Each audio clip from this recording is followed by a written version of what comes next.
نکاح کی اہمیت اور بچوں کی صحیح عمر میں نکاح کے حوالے سے والدین کی کیا ذمہ داریاں ہیں، اس پر بات کریں گے اور روشنی ڈالیں گے اس موضوع پر حضرت مفتی زبیر اشرف عثمانی صاحب دامت برکاتہم العالیہ، جو کہ استاذ الحدیث ہیں جامعہ دارالعلوم کراچی، اور حضرت کی مختلف شعبہ زندگی میں بہت ساری خدمات ہیں اور ہمارے ادارے کے سرپرست بھی ہیں۔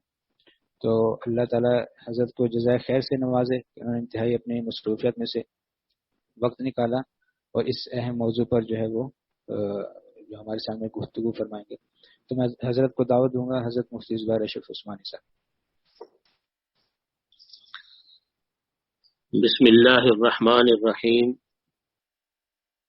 نحمده ونصلي على رسوله الكريم، الحمد لله رب العالمين، والصلاة والسلام على سيد المرسلين وخاتم النبيين محمد وعلى آله وأصحابه أجمعين۔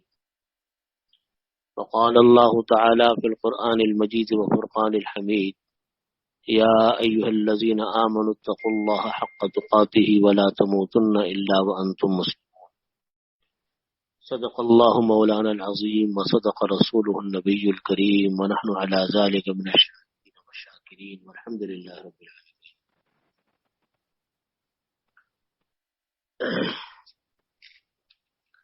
محترم خواتین و شرکاء، میں سب سے پہلے منتظمین کو اس بات کی مبارکباد بھی پیش کرتا ہوں کہ انہوں نے اتنے اہم موضوعات کے اوپر بیانات کا سلسلہ علماء کرام کا شروع کیا، سیمیناروں کا شروع کیا، جو ہمارے معاشرے کے کیا پوری دنیا کے سلگتے ہوئے مسائل۔ اس سے پہلے جو ایک سیمینار ہوا تھا وہ بھی انہی موضوعات کے حوالے سے تھا اور خواتین کے مسائل کے حوالے سے تھا، اور یہ ایام جو وہ تھا عشرہ ذی الحجہ کے حوالے سے تھا، خواتین اور دوسرے حضرات اس میں شامل تھے۔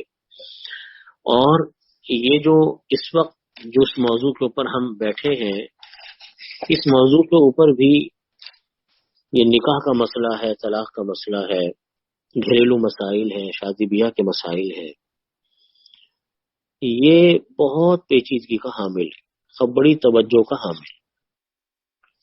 توجہ اس وجہ سے میں عرض کر رہا ہوں کہ اس میں غفلت بہت زیادہ پیچیدگی کا باعث ہو جاتی ہے، اور اس کو صحیح طریقے سے ڈیل کیا جائے تو بڑی آسانیاں پیدا ہو جاتی ہیں۔ اللہ رب العزت ہم سب کا حامی و ناصر ہو، اور ان موضوعات کے اوپر اور ان کاموں کے اوپر ہم سب لوگوں کو سنجیدگی کے ساتھ اپنے گھر والوں کی اور اپنے بچوں کی اور پوری امت مسلمہ کی فکر کرنے کی توفیق عطا فرمائے۔ شادی بیاہ کے لیے کئی چیزیں بڑی اہمیت کی حامل ہیں، اور نکاح جو ہے یہ تو سنت انبیاء ہے، نبی کریم صلی اللہ علیہ وسلم کی سنت ہے، اور اللہ تعالی نے نکاح کا جو سلسلہ بنایا وہ ایک ایسا سلسلہ ہے کہ آدمی جتنا غور کرے تو اللہ کی وحدانیت، اللہ کے دین کی حقانیت انسان پر واضح ہوتی ہے کہ واقعی اللہ تعالیٰ نے ہمیں کیسا ایک فطری مذہب دیا، فطری دین دیا۔ تمام مرد اور عورتیں جانتی ہیں کہ اللہ تعالیٰ نے انسان کے اندر جذبات رکھے ہیں، خواہشات رکھی ہیں، ان خواہشات کو، جذبات کو، زندگی کی ضروریات کو اللہ تعالیٰ نے جائز طریقے سے حل بھی کیا ہے۔ انہی ضروریات میں سے ایک ضرورت نکاح ہے۔ نکاح ایک انسان کی بنیادی ضرورت ہے، فطری خواہش ہے، ہر جاندار کی خواہش ہوتی ہے۔ نکاح بھی یعنی انسان کو ایک جنسی تسکین کی ہر جاندار کو خواہش ہے، لیکن اللہ تعالیٰ نے انسانوں کو جو تعلیم دی وہ تعلیم یہ دی کہ نکاح کرو تو نکاح کی پھر ذمہ داریاں بھی اٹھاؤ. شریعت کا ایک ضابطہ ہے، پہلے میں اس ضابطے کی وضاحت کروں. شریعت کا ضابطہ یہ ہے کہ انسان، یعنی اس کو حدیث شریف میں یوں تعبیر کیا کہ الغرم بالغن، کہ جتنی انسان فائدے اٹھاتا ہے جس چیز سے، اس فائدے کی ذمہ داریاں بھی اٹھانی ضروری ہے. یہ اس اصول کا حاصل ہے شریعت. یعنی جب ہم کوئی خرید و فروخت کرتے ہیں، چیزیں خریدتے ہیں، شریعت کا حکم یہ کہ پہلے چیزوں کو قبضے میں لو پھر اس کو آگے بیچو، تاکہ اس کی ذمہ داری ایک مرتبہ تمہیں اٹھانی چاہیے. اب چونکہ ہم آگے جا کے منافع کمانے والے ہیں اپنی چیز کے اوپر، تو ہمیں پہلے اس کی ذمہ داری کو اٹھانا پڑے گا، اس کے رسک کو اٹھانا پڑے گا. اسی لیے نبی کریم صلی اللہ علیہ وسلم نے خرید و فروخت میں یہ اصول ہمیں سمجھایا کہ آپ چیزوں کے اوپر پہلے قبضہ کریں تاکہ ذمہ داری آپ کے اوپر آئے، ذمہ داری اٹھائیں، پھر اس کے بعد آپ اس کے اوپر منافع کمائیں. یہی اصول ہر جگہ چلتا ہے، نکاح میں بھی یہی اصول ہے کہ جہاں نکاح انسان کی ایک جذبات کی تسکین کا ذریعہ ہے، تو شریعت نے یہ بتایا کہ صرف جذبات کی تسکین نہیں ہے، جذبات کی تسکین تو ہے، لیکن ایک پورے خاندان نظام کو فروغ دینا ہے، ایک پورا خاندان نظام بنانا ہے. اور وہ ممکن نہیں ہے خاندان نظام بنانا جب تک کہ مرد عورت مل کر اپنی ذمہ داریوں کو پورا نہ کریں. اسی لیے شریعت نے نکاح کیا، نکاح کو لازم کیا، اور نکاح کو لازم کرنے کے لیے ضروری یہ قرار دیا کہ مرد جب نکاح کرتا ہے، بیوی کو اپنے نکاح میں لیتا ہے، رخصت کروا کے اپنے گھر پہ لے کر آتا ہے، تو جہاں میاں بیوی ایک دوسرے کے سکون کا ذریعہ ہیں، میاں بیوی ایک دوسرے کی راحت کا ذریعہ ہے، تسکین کا ذریعہ ہے، وہاں وہ دونوں اپنی ذمہ داریوں کو بھی اٹھائیں. یہ زنا میں ہوتا ہے نعوذ باللہ، یہ بدکاریوں میں ہوتا ہے کہ مرد اپنی خواہش پوری کرے، عورت اپنی خواہش پوری کرے، اور یہ جا اور وہ جا، کوئی دوسرے کو پلٹ کر پوچھے نہیں، کوئی ذمہ داری اٹھانے کے لیے تیار نہیں. اس لیے وہ ممالک جہاں پر کہ بدکاریاں اور بے حیائیاں عام ہیں، وہاں وہ اپنے خواہشات پوری کرتے ہیں اور بس اس کے بعد ایک دوسرے سے چلے گئے. یہ شریعت نے اسی لیے حرام قرار دیا ہے کہ اپنی اگر فائدہ حاصل کیا تو ذمہ داریاں بھی تو اٹھاؤ آنے والی اولاد کی. وہ ذمہ داریاں کون اٹھائے؟ اس لیے شریعت نے نکاح کے ضابطے بیان کیے، اور ان ضابطوں کے مطابق اگر عمل کیا جائے تو اللہ کی ذات سے قوی امید ہوتی ہے کہ ایک بہترین خاندانی سسٹم وجود میں آتا ہے، ایک بہترین نسل وجود میں آتی ہے، ایک بہترین خاندان وجود میں آتا ہے. جب مرد عورت کی شادی ہوتی ہے، لڑکا لڑکی کی شادی ہوتی ہے، ابتدا میں تو وہ اپنے ماں باپ کے ساتھ رہتے ہیں، کوئی الگ رہتا ہے کوئی ساتھ رہتے ہیں، لیکن حقیقت میں وہ خاندان وجود میں آتا ہے. پھر اللہ تعالیٰ اولادیں دیتے ہیں، پھر بچے ہوتے ہیں، اللہ وہ بچے بڑے ہوتے ہیں، پورا ہر انسان کا خاندان بنتا چلا جاتا ہے. پھر وہ بچے بڑے ہوتے ہیں تو ان کی شادیاں ہوتی ہیں، وہ خاندان پہ خاندان وجود میں آ رہے ہیں. اس طرح نسل انسانی پھیلتی ہے، اور مرد عورت اگر اپنی ذمہ داریوں کو پورا کریں تو ایک بہترین نسل انسان کے وجود میں آتی ہے. اس لیے نکاح کو کامیاب بنانا، نکاح کو صحیح طریقے سے، مؤثر طریقے سے کامیاب کرنا، تاکہ ایک بہترین خاندان وجود میں آئے، تاکہ بہترین نسل وجود میں آئے، وہ اس کے لیے اللہ تعالیٰ نے کچھ ضابطے بنائے. سب سے پہلی چیز، بنیادی چیز، قرآن نبی کریم صلی اللہ علیہ وسلم نے ہمیں تاکید کی، اور خطبہ نکاح کی جو 3 آیتیں پڑھی جاتی ہیں، خطبہ نکاح کی 3 آیتیں پڑھی جاتی ہیں، وہ 3 آیتیں کون سی ہیں؟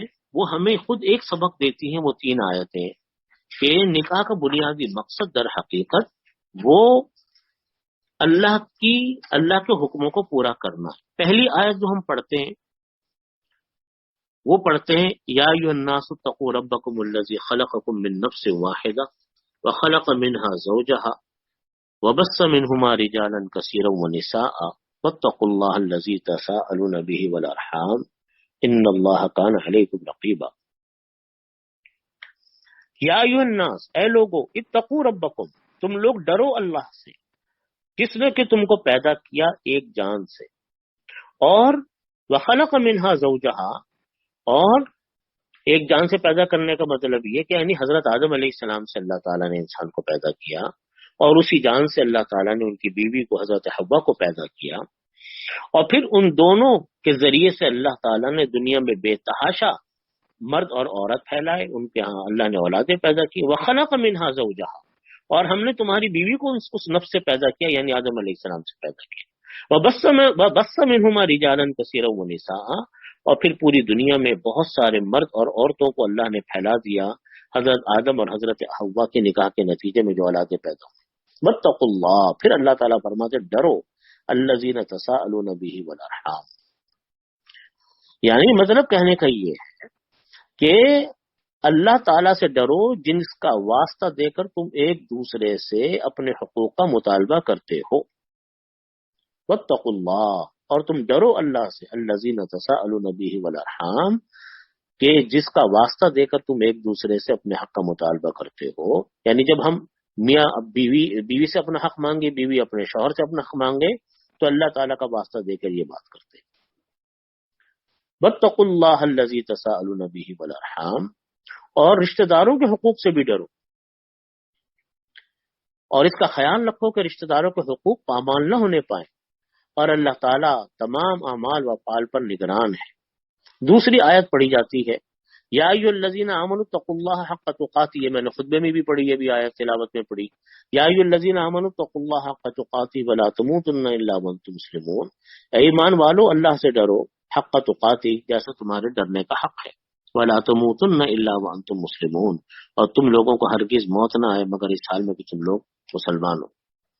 تیسری آیت فرمایا، یا ایھا الذین آمنوا اتقوا اللہ، اے ایمان والو اللہ سے ڈرو، وقولوا قولا سدیدا، اور تم سیدھی اور درست بات کیا کرو، یصلح لکم اعمالکم، تو اللہ تعالیٰ تمہارے اعمال کو قبول بھی فرمائیں گے، ویغفر لکم ذنوبکم، تمہارے گناہوں کو بھی اللہ تعالیٰ معاف فرمائیں گے، ومن یطع اللہ، جس انسان نے اللہ کی اطاعت کی اور اس کے رسول کی اطاعت کی، فقد فاز فوزا عظیما، تو گویا کہ وہ اس نے بڑی کامیابی حاصل کر لی۔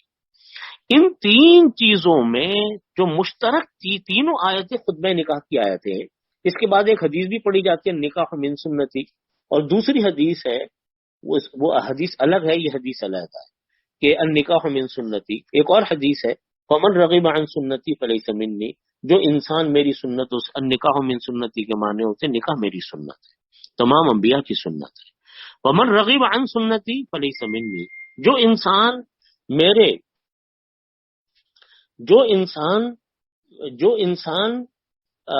میری سنتوں سے منہ موڑتا ہے، جو انسان میری سنتوں سے منہ موڑتا ہے، فلیس منی، وہ مجھ سے نہیں ہے۔ تو یہ خطبہ نکاح کی آیتیں ہیں جو در حقیقت ہم کو ایک اصول کی طرف دعوت دیتی ہیں۔ وہ اصول تینوں آیتوں میں ایک ہی بات اللہ نے فرمائی، نکاح کی تین آیتوں میں اللہ نے ایک بات بیان فرمائی کہ تقوی اختیار کرو، اللہ کا ڈر اختیار کرو۔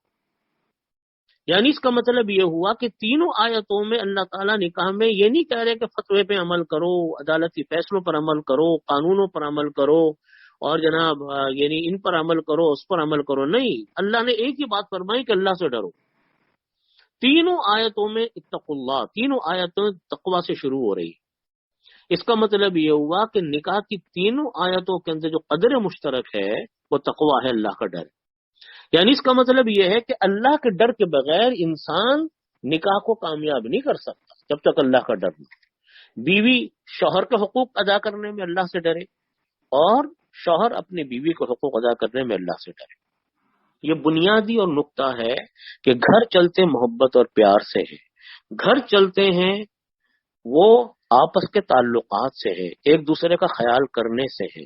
گھر جو ہے فتووں سے نہیں چلتے، گھر جو ہے وہ آپس کے جناب یہ کوئی عدالتی فیصلوں سے نہیں چلا کرتے، دوسروں کے فیصلوں سے نہیں گھر چلا کرتے۔ دوسروں کے فیصلے جب کسی جگہ پر آئیں، اس کا مطلب ہی آپس کے تعلقات ختم ہے، جو دوسروں کی ضرورت پیش آ رہی ہے۔ اس لیے بنیادی چیز نکاح کو کامیاب بنانے کی بنیادی چیز اللہ کا ڈر ہے، اور محبت اور پیار پیدا کرنا ہے۔ اور محبت اور پیار پیدا کرنے کے لیے بنیادی چیز اپنی قربانی دینا ہے، اپنے جذبات کی۔ دوسروں کا خیال، شوہر بیوی کا خیال کرے، بیوی شوہر کا خیال کرے، شوہر اس کا خیال کرے کہ بیوی کو کس سے تکلیف ہوتی ہے اس سے بچنے کی کوشش کریں۔ بیوی اس کا خیال کرے کہ شوہر کو کس چیز کی ضرورت ہے، میں کس وقت کام کروں۔ مثال کے طور پہ صبح صبح اٹھنے کا مسئلہ، شوہر دفتر سے نکل رہے ہوتے ہیں، بیوی کی ذمہ داری ہے کہ وہ وقت کے اوپر چیزوں کو تیار کر کے دے، ناشتہ تیار ہے، گھر کے چیزیں تیار کر کے کرنی ہے، کھانا تیار کر کے دینا ہے، یا جو بھی ضرورت ہے، بچوں کے اسکول جانے کے ٹائمنگ ہے، اس کا خیال بیوی کے دل میں ہوگا تو شوہر کے دل میں اس کی عزت ہوگی۔ شوہر اپنی بیوی کا خیال کرے تو اس کے بیوی کے دل میں شوہر کی عزت ہوگی۔ کہ بنیادی چیز در حقیقت دو اصول ہیں در حقیقت گھر کو کامیاب بنانے کی۔ ایک سب سے بنیادی چیز جو اللہ رب العزت نے فرمائی کہ اللہ کا ڈر، تقوی، ہر انسان اپنے اس بات کا خیال کرے کہ میرے سے دوسرے کو تکلیف نہ ہو۔ اور دوسری چیز ہے محبت اور پیار۔ محبت اور پیار اسی وقت پیدا ہوتا ہے جب ایک دوسرے کا خیال پیدا ہو۔ حضرت عائشہ صدیقہ رضی اللہ عنہ فرماتی ہیں کہ حضرت کے نبی علیہ الصلوۃ والسلام رات کو جب تہجد کے لیے بیدار ہوتے تو فرماتی ہیں کہ گھر چھوٹے چھوٹے ہوتے تھے، تو فرماتی ہیں کہ میں لمبائی میں پڑی ہوئی ہوتی تھی، یعنی لیٹی ہوئی ہوتی تھی، سو رہی ہوتی تھی، تو آپ صلی اللہ علیہ وسلم اتنی خاموشی کے ساتھ اٹھتے تھے اور دروازہ کھولتے تھے، چیز کام کرتے تھے کہ تاکہ میری آپ کی آہٹ سے میری آنکھ نہ کھلے، اور نماز اس طرح پڑھتے تھے کہ مجھے تکلیف نہ ہو۔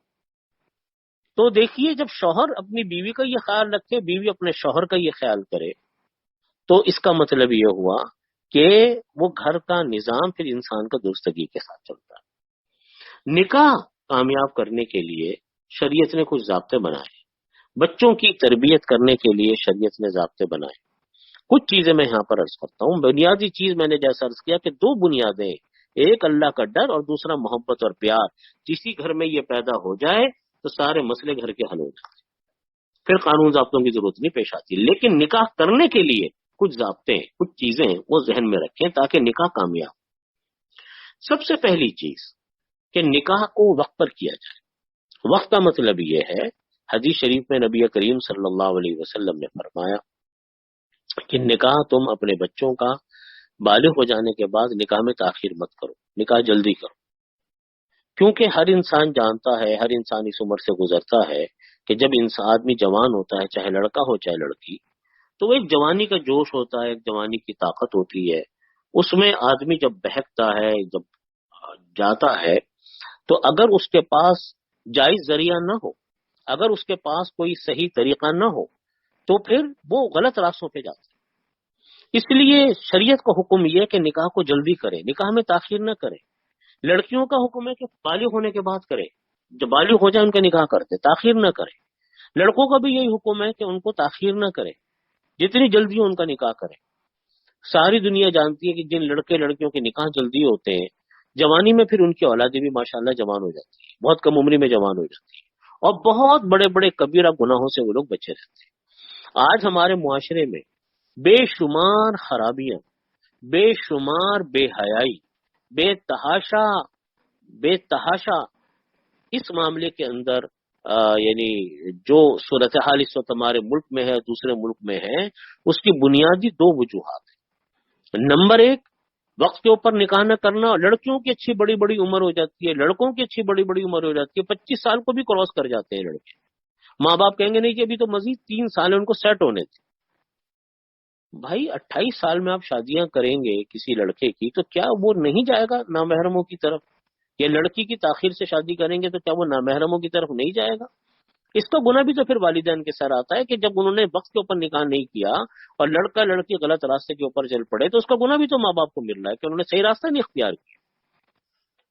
تو آج ہمارے معاشرے میں بے حیائی کی بنیادی وجہ یہی ہے۔ نمبر ایک وجہ کیا ہے کہ نکاح میں تاخیر، اور دوسری بنیادی وجہ ہے بے پردگی اور لڑکیوں کو مخلوط تعلیم، مخلوط کام کرنے کی اجازت۔ یہ بہت بڑی بنیادی وجہ ہے ہمارے معاشرے کے اندر۔ آپ دیکھ لیں آج جو ہمارے تعلیمی ادارے ہیں، ان اسکول کالجوں کا کیا حال، کس طرح لڑکے لڑکیاں آپس میں جاتے ہیں۔ آپ جا کر دیکھیں ریسٹورینٹ کے اندر، دن کے وقت میں آپ چلے جائیں، سارے ریسٹورینٹ لڑکے لڑکیوں سے بھرے پڑے ہوئے ہیں۔ یہ کون لڑکے لڑکیاں ہیں؟ آپ 10 بجے جائیں، 11 بجے جائیں، دوپہر کھانے پہ ایسے ہوٹل بھرے ہوئے ہوں گے کوئی حد و انتہا نہیں۔ یہ وہ لڑکے لڑکیاں ہیں جو کسی اصول ضابطے کے پابند نہیں ہیں۔ وہ لڑکے لڑکیوں سے مل رہے ہیں، لڑکے لڑکیوں سے مل رہے ہیں، آپس میں لڑکیاں لڑکوں کا آپس میں ربط ہے، گھوم رہے ہیں، پھر رہے ہیں۔ اب مجھے بتائیے کوئی بھی گناہ ہو جائے تو کون سی بعید بات ہے؟ اس میں بنیادی وجہ ہماری خرابی کی، ہماری خرابی یہ ہے، ماں باپ کی خرابی یہ ہے، بڑوں کی خرابی یہ ہے کہ نکاح وقت پر نہیں کیا اور بچوں کو بے حیائی کے ماحول میں ڈالا، ان کو پردے کا پابند نہیں بنایا، ان کو مخلوط تعلیم کے اندر چھوڑا، ان کی نگرانی نہیں کی۔ یہ بنیادی وجہ ہے۔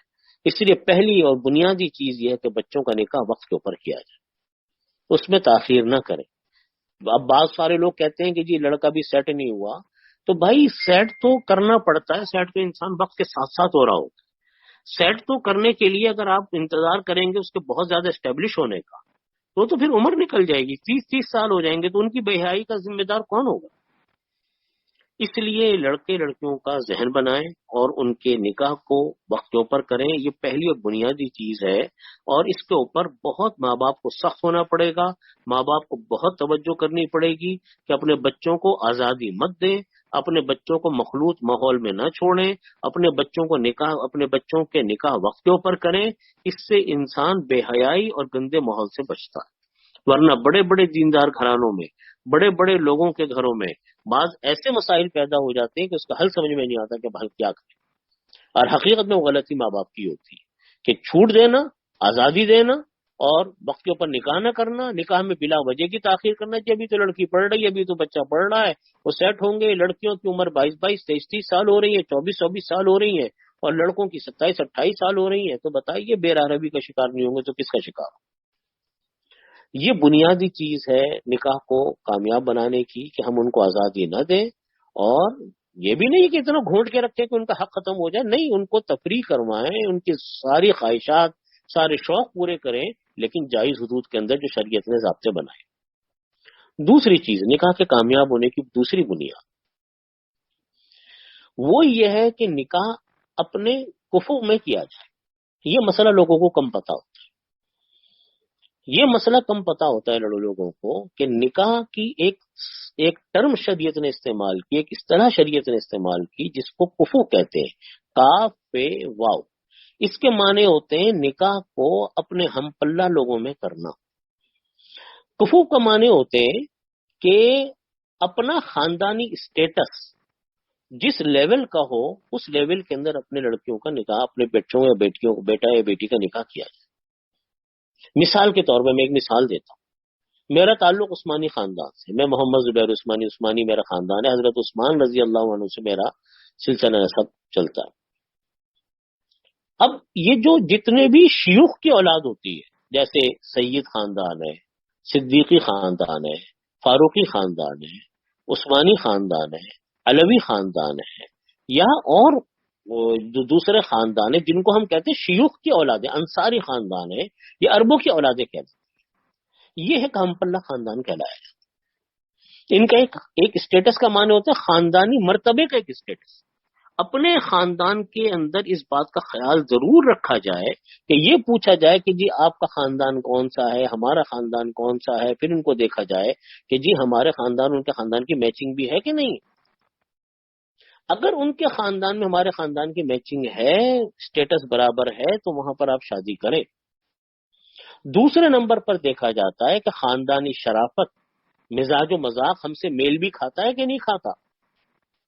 تیسرے نمبر پر دیکھا جاتا ہے، ویسے تو شریعت نے مال کی اہمیت نہیں رکھی، لیکن نکاح کے معاملے میں مال کی اہمیت رکھی ہے۔ مال کی اہمیت کا مطلب یہ ہے کہ جیسا مالی طور پر رکھ رکھاؤ ایک خاندان کا ہے، اس کے قریب قریب دوسرے خاندان کا ہوگا۔ بے تحاشا اپ اینڈ ڈاؤن نہیں ہونے چاہیے کہ مثلا ایک خاندان ہے بے تحاشا مالدار، لڑکی بہت غریب گھرانے کی، یا لڑکا جو ہے وہ بہت جناب یعنی غریب گھرانے کا اور لڑکی بہت امیر گھرانے کی، اتنی زیادہ کہ کوئی میچنگ آپس میں نہ ہو۔ 19-20 کا فرق چلتا ہے، 20-30 کا فرق چلتا ہے، لیکن اتنا اپ اینڈ ڈاؤن ہو مالی طور پر کہ حد و انتہا نہیں۔ اس کو کہتے ہیں شریعت کی اصطلاح میں کفو، کہ ہم اس کو کہتے ہیں کہ ہمیشہ نکاح اپنے کفو میں کرو۔ اپنے کفو میں نکاح کرنے کا مطلب یہ ہوتا ہے کہ خاندانی اسٹیٹس، مالی اسٹیٹس اور خاندانی شرافت کا معیار رکھ رکھاؤ، اس کو ضرور سامنے رکھنا چاہیے کہ ہمارے ان کے خاندان میں میچنگ بھی ہے کہ نہیں۔ یہ بنیاد ہوتی ہے اس بات کی کہ آپ نکاح کو کامیاب بنا رہے ہیں۔ پھر نکاح کے وقت، نکاح سے پہلے بیٹا اور بیٹی کی رضامندی لی جائے۔ بیٹا بیٹی سے پوچھا جائے کہ بھائی تمہیں ہم اس جگہ نکاح کرنے جا رہے ہیں، تمہیں یہ نکاح قبول بھی ہے کہ نہیں۔ اگر وہ لڑکا اور لڑکی اس کے اوپر راضی ہیں کہ ہاں جی ہم اس جگہ نکاح کرنے کے لیے تیار ہیں، تو اس سے اجازت لیں۔ ہمارے ہاں بعض جگہوں پر یہ زبردستی کی جاتی ہے لڑکیوں کے ساتھ کہ زبردستی ان کے نکاح کر دیے جاتے ہیں جہاں پر ان کی مرضی نہیں ہوتی، اور ان کی گوٹ دماغ میں ایک ہی جگہ پر اٹکی رہتی ہے، اور وہ اگلی جگہ پر زبردستی شادیاں، چاہے لڑکا ہو چاہے لڑکی ہو، ماں نے زبردستی کی اور شادی کر۔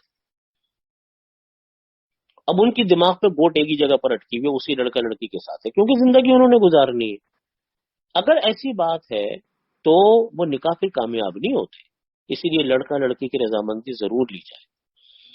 اگر کوئی لڑکا لڑکی کسی کو پسند کرتے اور وہ مصر ہیں اس بات کے اوپر کہ میری پسند کی جگہ پر شادی کی جائے، تو ایسی صورت کے اندر اگر وہ خاندان کفو میں ہے، آپس میں میچنگ ہے، اگرچہ ماں باپ کا دل مطمئن نہیں ہو رہا ہے، لیکن میں یہ عرض کرتا ہوں کہ ان کی پسند کے مطابق کر دینی چاہیے۔ لیکن اگر ان کا خاندان کفو سے باہر ہے تو ان کو سمجھانا چاہیے بیٹا بیٹی کو کہ دیکھو یہ جگہ ہمارے سے میچ نہیں کھاتی، لیکن اگر وہ مصر ہیں تو پھر کر دینی چاہیے شادی، اس لیے کہ اگر غلط جگہ کے اوپر شادی ہوگی، زبردستی شادی ہوگی، تو آگے جا کر طلاقیں ہوتی ہیں۔ میں ایک طلاق نہیں، بے شمار جاننے والوں کے ہاں، مختلف لوگوں کے ہاں میں طلاقیں دیکھ چکا ہوں اور گھر ٹوٹتے ہوئے دیکھ چکا ہوں، خاص طور پہ وہ گھرانے، میں نے جیسا عرض کیا کہ مخلوط تعلیم کا زمانہ ہے، اب لڑکا لڑکی خود ہی پسند کرتے ہیں، اگر زبردستی کرتے ہیں تو وہ طلاقیں ہوتی ہیں، اس سے گھر ٹوٹتے ہیں، زندگیوں پر جو اس کے منفی امپیکٹ آتے ہیں وہ سب کے سامنے۔ خاص طور پہ وہ لوگ جو کہ باہر رہتے ہیں، لڑکی باہر رہے، لڑکا پاکستان میں ہو، یا لڑکا باہر ہو لڑکی پاکستان میں ہو، ان کے ہاں بھی یہ مسئلہ بہت ہوتا ہے کہ ماں باپ کو پتہ بھی ہوتا ہے کہ لڑکا راضی نہیں ہے، لیکن ماں نے بہت فورس کیا ماں نے کہ نہیں جی میری پسند کی جگہ پر شادی کرو، وہ گردن جھکا کے آ جاتے ہیں وہاں سے اور آ کے شادی کر لیتے ہیں، اور ادھر وہ واپس گئے اور جا کر انہوں نے طلاق دی یا علیحدہ ہو کر رہنے لگ گئے۔ دیکھیے یہ مسئلہ بڑا ٹیڑھا ہے۔ میں اس لیے بات عرض کرتا ہوں کہ نکاح کے معاملے میں بچوں کو پہلے مسئلہ بتانا چاہیے کہ بیٹا یا بیٹی ہو کہ دیکھو بیٹا نکاح کفوف سے باہر اگر ہوا تو بہت مسائل پیدا ہوتے ہیں، پھر آگے آنے والی جو نسل ہوتی ہے، بچے ہوتے ہیں، ان کے اوپر اس مختلف خاندان کے رہن سہن کے بڑے برے اثرات اس کے مرتب ہوتے ہیں۔ اس لیے بچوں کو یہ اہمیت ضرور بتانی چاہیے کہ نکاح ہمیشہ کفو میں کریں، اور اس طریقے سے اپنا بیٹا بیٹی کو باہر چھوڑنا بغیر نکاح کے جوانی کے اندر، جو کہ آج ہمارے ہاں کا بہت لوگوں کا خواب بنا ہوا ہے کہ جب ہم ان کو باہر بھیج جو ہے ان کو باہر بھیج دیں اور وہاں ان کا پھر وہ کسی طرح بھی کسی کے ساتھ بھی وہ رہ رہے ہیں، کوئی نکاح کر رہے ہیں، یہ ایک ان کے لیے مسئلہ بنتا۔ اس لیے میں ہمیشہ یہ بات اپنے ساتھیوں سے عرض کرتا ہوں کہ دیکھیے ایسے موقع کے اوپر علماء سے مشورہ بھی کرنا چاہیے نکاح کے معاملات میں، اگر کوئی ایسی پیچیدگی گھر میں پیدا ہو جائے اور بزرگوں سے مشورہ کر کے کوئی قدم اٹھانا چاہیے۔ یعنی اس کا ہم کوئی ایک ایسا اصول آپ کو بتا دیں کہ جی کوئی دو ٹوک الفاظ میں کوئی اصول بتا دیا، یہ ضرور ہم بتا سکتے ہیں، لیکن معاملات کو مشورے سے حل کرنا چاہیے۔ دوسری بات حدیث شریف میں ایک اور فرمائی نبی کریم صلی اللہ علیہ وسلم نے کہ جو کوئی انسان اگر دو کام کر لے تو انسان کو اپنے فیصلے پہ پچھتانا نہیں پڑتا۔ ایک ہے استخارہ، دوسرا ہے استشارہ۔ استخارے کے معنی ہوتے اللہ سے خیر طلب کرنا، اس کا طریقہ بھی نبی کریم صلی اللہ علیہ وسلم نے ہمیں بتایا کہ استخارے کا طریقہ یہ ہوتا ہے کہ 2 رکعت صلاۃ الحاجت پڑھی جائے، اور استخارے کی مسنون دعا جو ڈاؤن لوڈ، اگر آپ دعا استخارہ لکھ لیں گوگل کے اوپر تو فوراً گوگل سے وہ دعا استخارہ بھی آ جاتی ہے، وہ دعا استخارہ پڑھیں اور ہاتھ اٹھا کر اللہ سے خیر کی دعا مانگیں۔ یہ تو استخارہ کریں کم از کم 3 دن، اور پھر کرتے رہیں 7 دن کرتے رہیں۔ دوسری چیز ہے مشورہ کرنا، مشورہ کر کے نکاح کا فیصلے کریں۔ میں نے جیسا عرض کیا کہ کوئی پیچیدگی ہو تو اپنے علماء سے مشورہ کریں کہ جی یہ مسئلہ آ گیا، اب ہم کس معاملے کو کیسے ڈیل کریں۔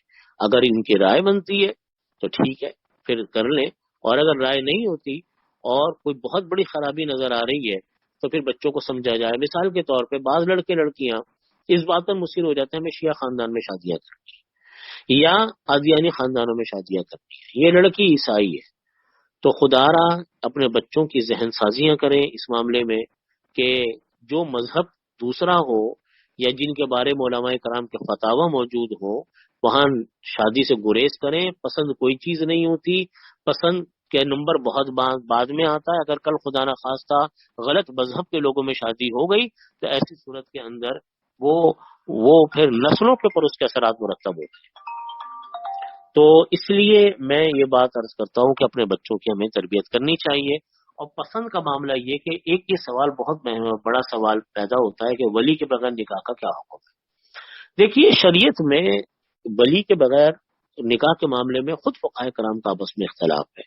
اور میں اس معاملے میں آپ کو عرض یہ کروں گا کہ جب یہ مسئلہ پیش آئے تو ایسے موقع کے اوپر دارالفتہ سے رجوع کرنا چاہیے. اور دارالفتہ سے پہلے ہم مسئلے معلوم کر لیں کہ کون سا لڑکا ہے، کیا صورتحال ہے، کیا نہیں. پہلے دیکھا جاتا ہے وہ لڑکے لڑکی بالغ ہیں کہ نہیں. اگر وہ لڑکا لڑکی بالغ ہے تو ان کی پسند کو اور ان کی مرضی کو ضرور پیش نظر رکھنا چاہیے. اس لیے لڑکیوں کی پسند کو بھی ضرور ہمیں سامنے رکھیں، لیکن نکاح کے کامیاب بنانے کے اندر ان چیزوں کو بھی ہم سامنے رکھیں. غلط لڑکی اپنے خاندان میں آ جائے یا غلط داماد اپنے خاندان میں آ جائے، دونوں صورتوں کے اندر طرح طرح کے مسائل پیدا ہوتے ہیں. اور ایسے موقع کے اوپر مشورہ کر کے اور علماء کرام سے رابطہ کر کے جب اس مسئلے کو کیا جاتا ہے تو اللہ تعالیٰ اس سے بچت بھی کرتے ہیں. اور استخارے کا اہتمام کریں، دعاؤں کا اہتمام کریں، چلتے پھرتے اللہ مغفرلی وخترلی اللہ مغفر لنا وختر لنا پڑھتے رہیں. اور نکاح کے معاملے میں ذہن سازی کریں اپنے بچوں کی کہ بھائی نکاح بڑوں کی رضامندی ہونی چاہیے. ولی کی رضامندی ضروری ہے، اپنی بھی رضامندی ہو، ولی کی بھی ہو.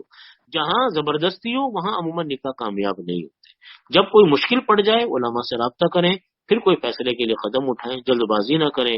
محض ایک غلطی ہمارے معاشرے میں بہت عام ہے کہ ہم پہلا سوال یہ ہوتا ہے، پہلا سوال کہ لڑکا کیا کماتا ہے. اچھا جی یہ کماتا ہے، فوراً شادی کہاں کرتا؟ کیا اس کا اخلاق ہے، کیا اس کا کردار ہے، نمازیں پڑھتا ہے، دین کی کتنی پابندی ہے، دین کی کتنی پابندی نہیں ہے، اس کے ان کو کوئی پرواہ نہیں. پھر اور اگر کسی نے بتا دیا جی لڑکا تو باہر جاب کرتا ہے، دبئی میں کرتا ہے، سعودی عربیہ میں کرتا ہے، یا اس کے پاس یورپ کا ویزا ہے، تو بس تو پھر تو آؤ دیکھا نہ تھا اٹھا کے شادی کرتے. یہ غلط بات ہے.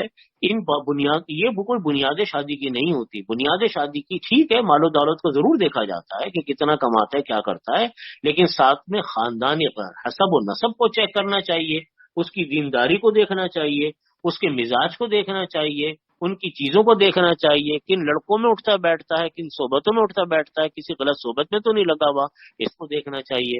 اور پھر ایک حکم شریعت کا اور بھی ہے کہ جب نکاح کا ارادہ ہو جائے تو پھر لڑکی کو لڑکے کو ایک دوسرے کو دکھا دیں، کیونکہ زندگی انہوں نے گزارنی ہے. اس کا شریعت نے اجازت دی ہے. ہمارے ہاں یہ ہوتا ہے کہ جن کو زندگی گزارنی ہے وہ تو ایک دوسرے کو دیکھتے نہیں، باقی ساری دنیا دیکھ رہی ہوتی، سارے نامحرم دیکھ رہے ہوتے ہیں لڑکے کو، یا لڑکی کو سارے نامحرم دیکھ رہے ہیں. لیکن جن کو شادی کرنی ہے وہ ایک دوسرے کو دیکھتے نہیں. حالانکہ شریعت نے اجازت دی کہ پہلے رشتہ پکا کر لیں، دیکھ لیں، پکا کرنے سے پہلے ایک مرتبہ دکھا دیں، جب رائے ہو جائے تو دکھا دیں تاکہ ان کو زندگی ان کی صحیح طریقے سے گزرے. اللہ تعالیٰ سے دعا کرتے رہیں.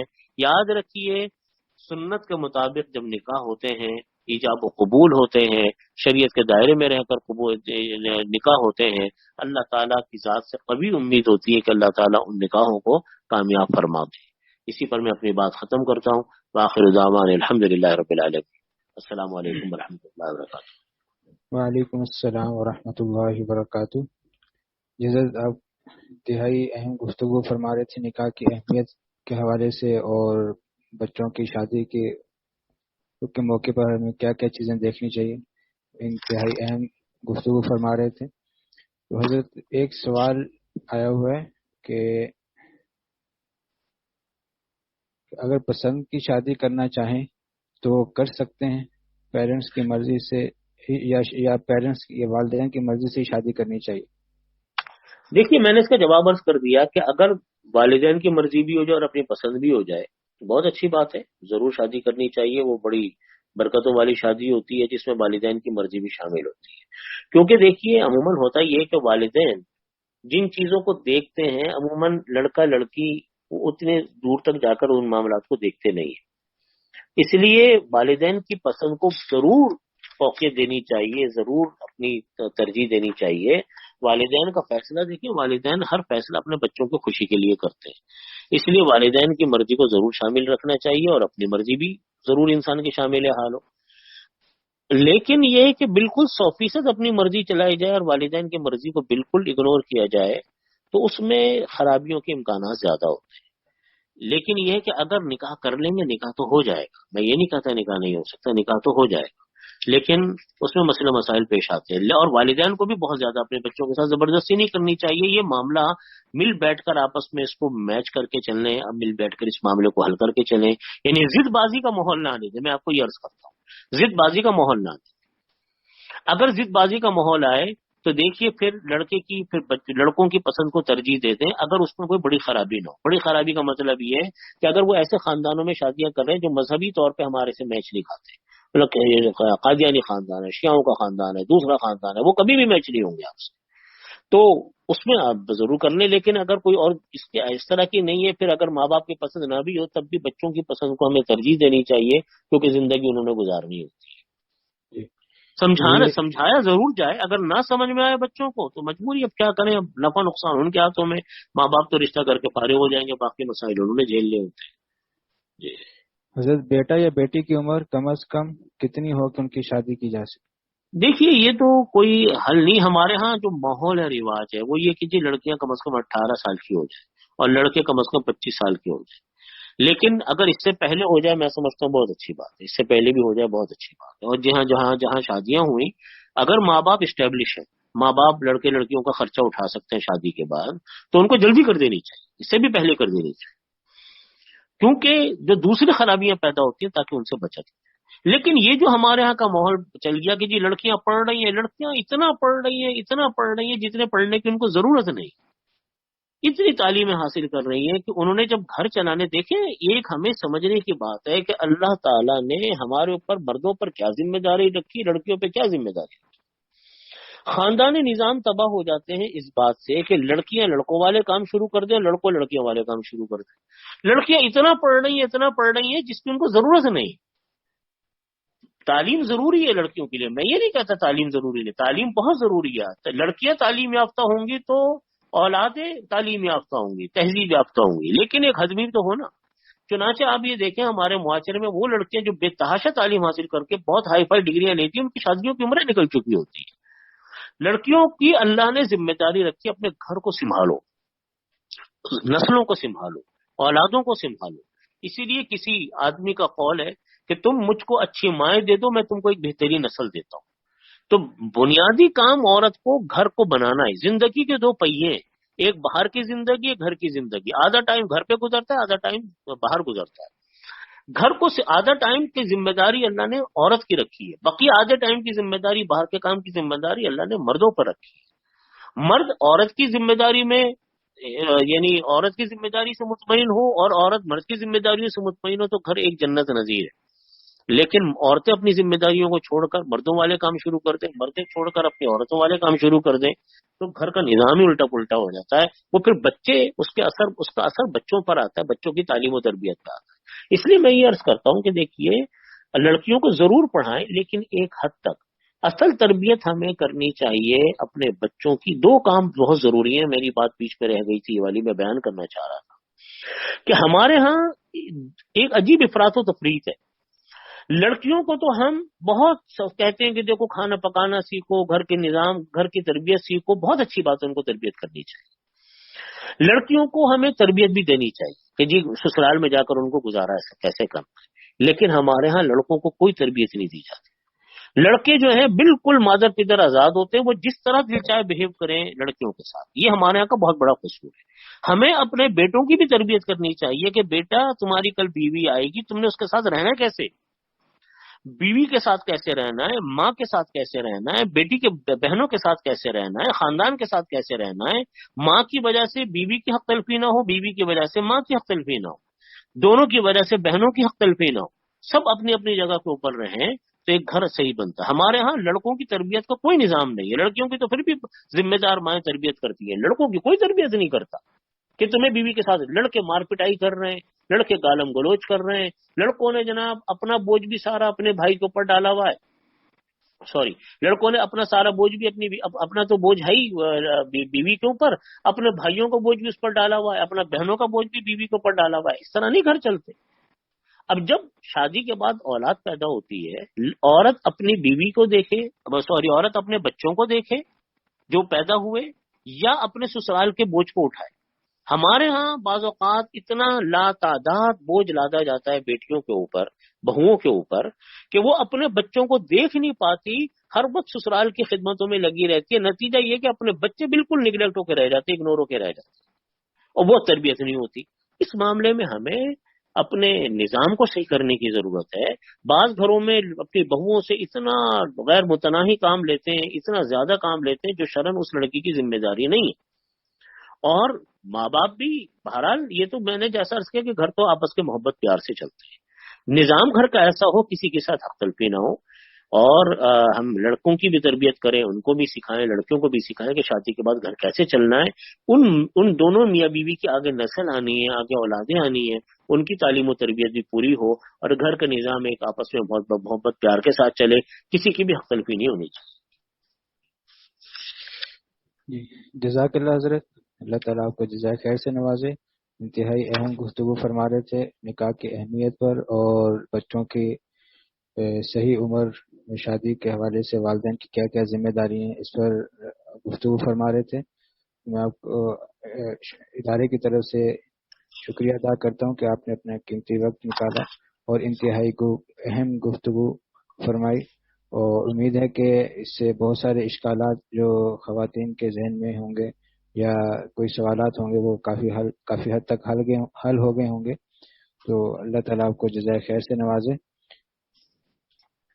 اور اس میں بس میں ایک بات اور ایڈ کر دوں، میں نے اپنی تقریر میں یہ بات کہی بھی تھی کہ اگر کوئی جی مشکل پیش آ جائے نکاح کے درمیان کہ بھئی کہاں ہم کر رہے ہیں کہاں نہیں کر رہے، تو علماء سے مشورہ ضرور کر لینا چاہیے، بڑوں سے، علماء سے مشورہ کر کے چلیں، کیونکہ نکاح کا معاملہ اس لحاظ سے بہت اہم ہوتا جی انشاءاللہ۔ ہے۔ ٹھیک ہے، جزاک السلام اللہ علیکم۔ خیر و احسن جزاک۔ وعلیکم السلام ورحمۃ اللہ وبرکاتہ۔